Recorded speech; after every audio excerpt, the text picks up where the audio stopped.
I know there's a fine line between it's kind of like a sermon. Between a long sermon and a hostage situation, so you guys can kind of decide which one this is. But I've been hearing a lot of people talk about, we're coming to the holidays, we're all overeat, all that sort of stuff. But a lot of people talking about calories and calorie deficit, and all that's important. But I want you to understand a couple things about these three macronutrients. Everybody knows the macros, right? Yeah. Proteins, carbs, and fat. The proteins are more of your builder blocks. They're going to build and repair tissue, and your carbs and your fats are predominantly energy, but not responsible for creating energy, right, Claire? Yes. Got it? Okay. The thing about these two is how they play into our hormones. So if we're ingesting a ton of carbohydrates, why low carb works so well is it produces, our response to that is making insulin. Insulin puts things into cells. So if we're eating like processed food that's high in carb and high in fat, we're going to put more fat and store more fat in around our organs and in our cells. Protein, on the other hand, and fat, on the other hand, will produce glucagon, which pulls things out of cells. Does that make sense? So if we're eating high carb meals often, we're going to be continuously storing fat. Our body's going to be continuously putting things into cells. So you think about this in relative terms. So your body will only handle about 4 grams of sugar in the bloodstream at any one time.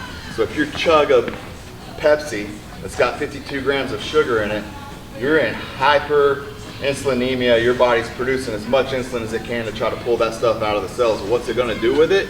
It's storing it somewhere, right? It's storing it somewhere. The flip side of that, so if you have high protein and high fat, your body's not producing much insulin hardly at all.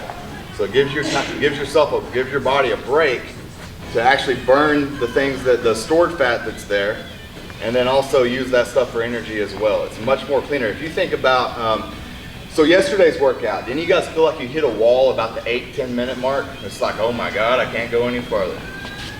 And then you kind of catch your second wind. That transition will be much easier for you the cleaner your diet is. All right, so if you're kind of carb heavy, you're going to burn a lot of carbs in the beginning of that workout. But as you transition from carbs to more like stored fat and those sorts of things, it'll be a smoother transition for you if your diet's going to switch. How many grams of protein should I be eating? At least a gram, anywhere from a gram to a gram and a half of per body weight. Ideal body weight. Just wanted you guys to understand this a little bit better, because it goes far beyond just a calorie. There's a guy named, kind of a cool story. His name's Sami Inkinen. He was, I can't remember what year, but he won the triathlon national championships. And the exact same year he won, he was diagnosed with type 2 diabetes. Oh. So he was like, something was wrong. He's like, I could not exercise more, I could not eat more perfectly, yet I ended up diabetic. He was a physicist by trade, quit his job, took a year off to try to figure it out, and then it was like immediate. He's like, oh, it's too much carbohydrate. He's eating it, drinking his goo, and all the stuff that comes along with those long endurance races. And he ended up starting a company called Virta that does like telehealth for diabetic patients now.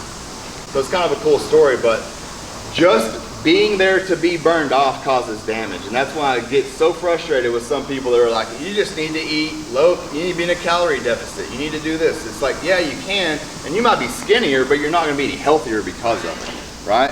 You're still creating oxidative stress and all these things if you're eating junk food. So try to stick to real whole foods, protein, carbs, and fat. If you're struggling with some weight loss or something like that, drop your carbohydrates. Like I said, the sheets we give you guys is broken up 40% carbs, 30% protein, 30% fat. We've had some really good success with people that maybe are morbidly obese or something like that and having trouble getting the fat loss started, to drop those carbs down to 20%, and then this just starts melting off and you can build back up to that. We've also seen, I had a guy that had a stage 4 congestive heart failure, got him under 20%. We modulated his blood pressure during his workouts, and within like 6 weeks he went from like 25% heart function to like 70%. So it's extremely potent if you're eating real foods, and you can really kind of start to play with these amounts, but you gotta kind of track before, right? Start paying attention to it, kind of monitoring what you're eating and those sorts of things. It gives you a ton of power to kind of really dial things in if you'd like. We can help you guys with that. Question in the back. Do you feel like the protein, red meats versus, your Yes. lean meats, do you Yeah. think There's a synergistic effect to all this. So if you get if you're eating real food, you're eating beef and chicken and those sorts of things, you're getting a little bit of protein and a little bit of fat in all those as well, and they all work together. I mean, that's what we're designed to eat. but do you feel like red meats is better than your chicken? If you handle it well, which is crazy because a lot of people have alpha gal now Yeah. and can't handle it. And I've in all my years in healthcare, and we had 33 to 35,000 people coming through the facilities we ran. I'd heard of alpha gal twice Yeah. prior to COVID, and now everywhere. it's everywhere. All right, when you're done there, grab a band, let's spread out, and let's get ready to bench.